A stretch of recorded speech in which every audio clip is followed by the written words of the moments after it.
Hey everyone, welcome back. Today we're doing a deep dive on Vertex Development Network. Vertex Development Network. Yeah, you got it. Which is creating quite a buzz in the California real estate scene. Yeah, and we've been talking a lot about sustainable living on this show. Yeah. And Vertex is really taking it to like a whole other level, right? They're not just building homes. Right. They're building like these entire ecosystems that are supposed to be super luxurious, but also eco-conscious. Yeah, and what I think is so interesting is how they're really kind of interweaving, the sustainability with the profitability. Right. We're talking about designs that use like 30% less water than standard development. Wow. And they're sourcing 75% of their building materials locally. Okay, so it's not just good for the planet. Right. It's also good for their bottom line. Exactly. It makes good business sense. So they're actually walking the walk, right? Yeah, I think so. Yeah. Not just talking the talk. Yeah. Okay, but I gotta ask, what makes their approach stand out? I mean, the California real estate market is pretty crowded. It's tough. It's a tough market. So what are they doing that's so different? Well, they're really all about innovation. Okay. Like, take their use of solar energy. Okay. It's not just about like sticking panels on rooftops. Right. They're actually like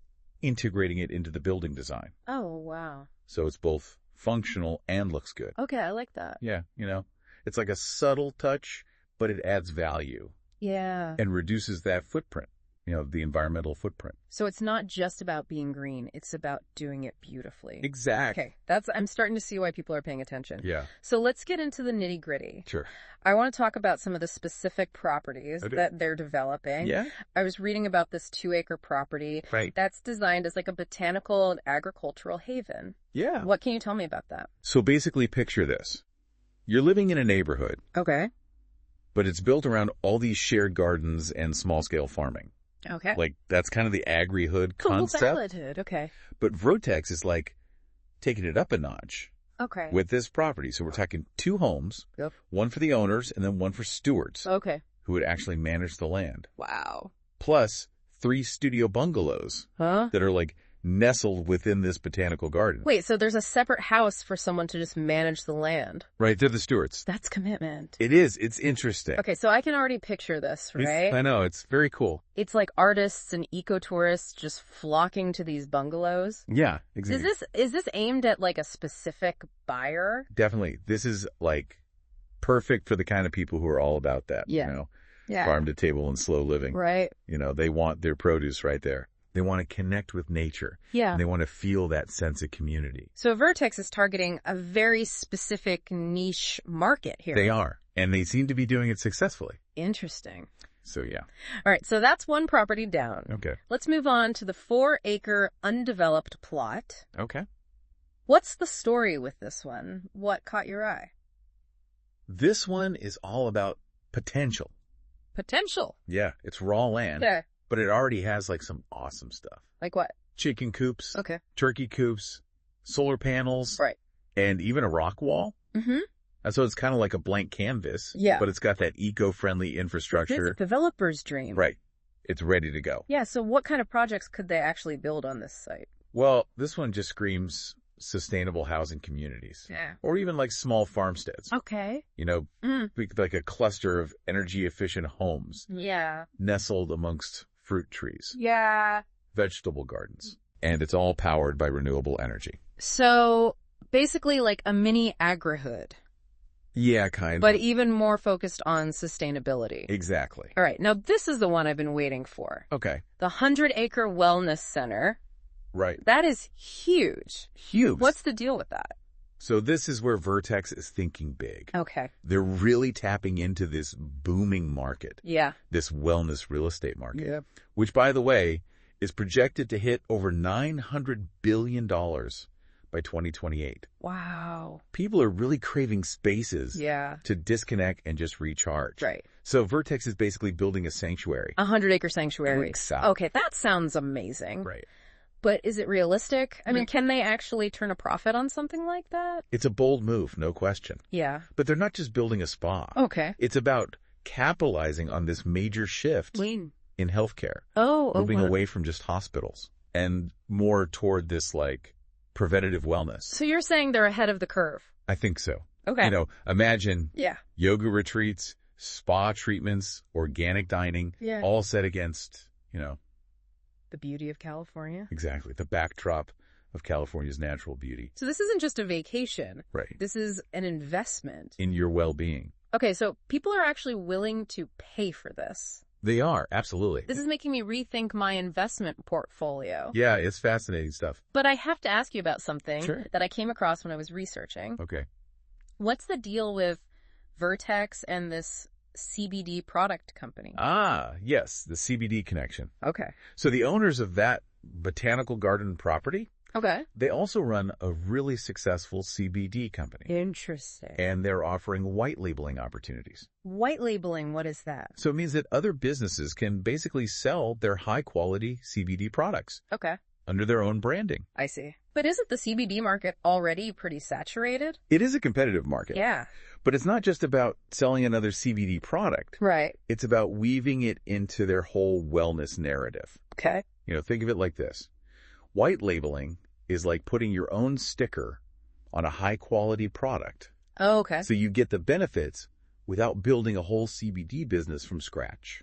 So they're providing a turnkey solution Exactly. for businesses who want to capitalize on the trend. Right, exactly. And it all ties in with their wellness-focused developments. It does. It's all connected. This is smart. They've definitely got me thinking. Yeah, it's a really interesting approach. And it seems strategic that all these projects are in California. Right. So why California? Well, California is kind of at the forefront of all this. Mm. These sustainability trends, wellness trends. Okay. They've got the perfect climate for it. Yeah. The culture. The culture. And there's a growing demand yeah. for eco-conscious living out there. Yeah. So it's the perfect breeding ground. It is. For Vertex's innovative approach. That's what it seems like. Really interesting stuff. Yeah. This is why I love these deep dives. Me too. Me too.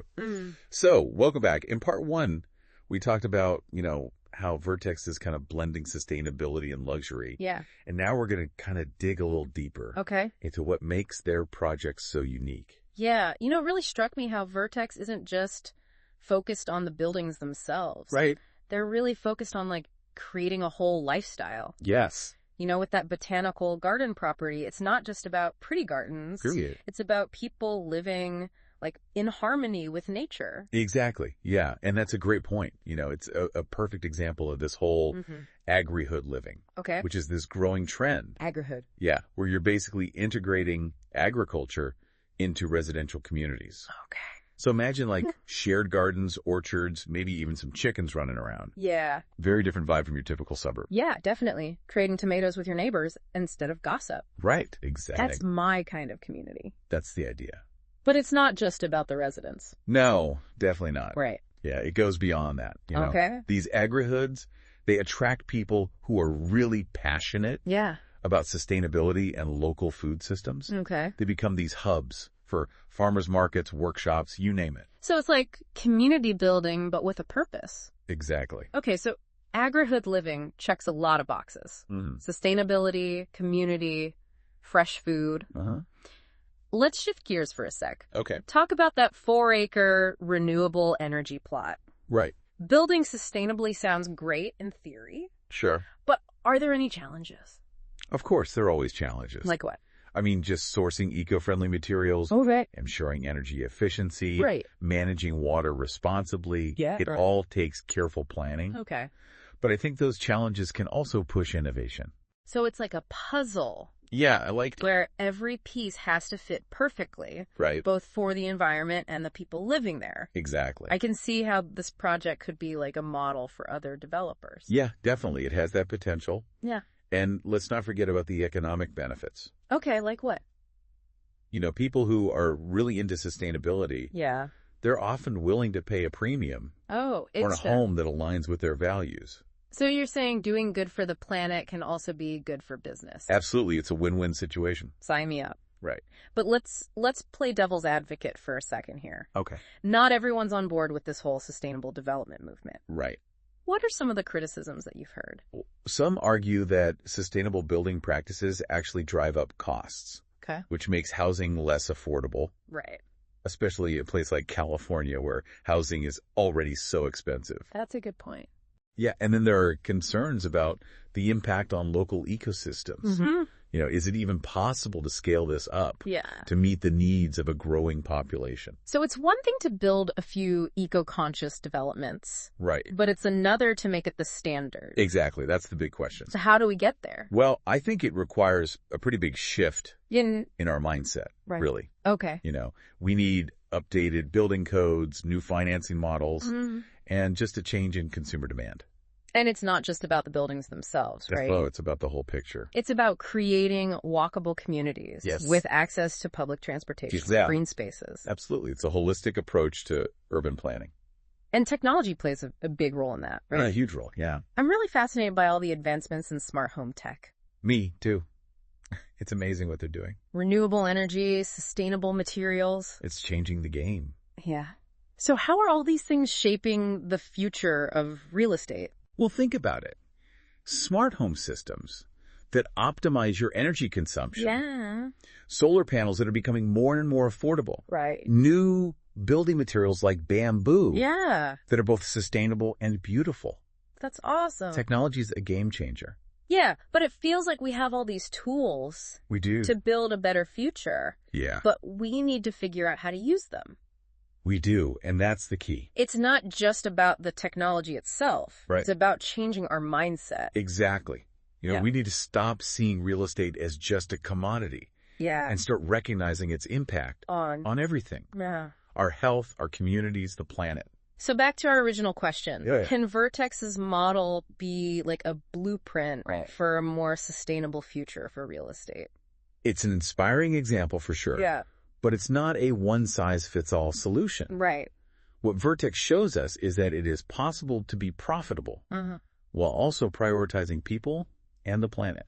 That's a powerful message. It is. They're not just building developments. They're building a movement. Exactly. And that's what makes these deep dives so fascinating, I agree. We get to explore these cutting-edge innovations and kind of imagine a better future. I love that. And hopefully inspire some people along the way. Yeah, that's the goal. Welcome back, everyone. So we've been talking about how Vertex is really shaking things up with their sustainable and community-focused developments, right? Absolutely. But now I want to, zoom out a little bit. Okay. Look at the bigger picture, Yeah, big picture. Could Vertex's model be like the future of real estate? That's the question, isn't it? I mean, they're definitely pushing the boundaries. Yeah. But, we got to be realistic, too. Okay, so let's play devil's advocate. Okay. What are some of the downsides? What are some of the potential drawbacks here? Well, one concern is gentrification. Okay.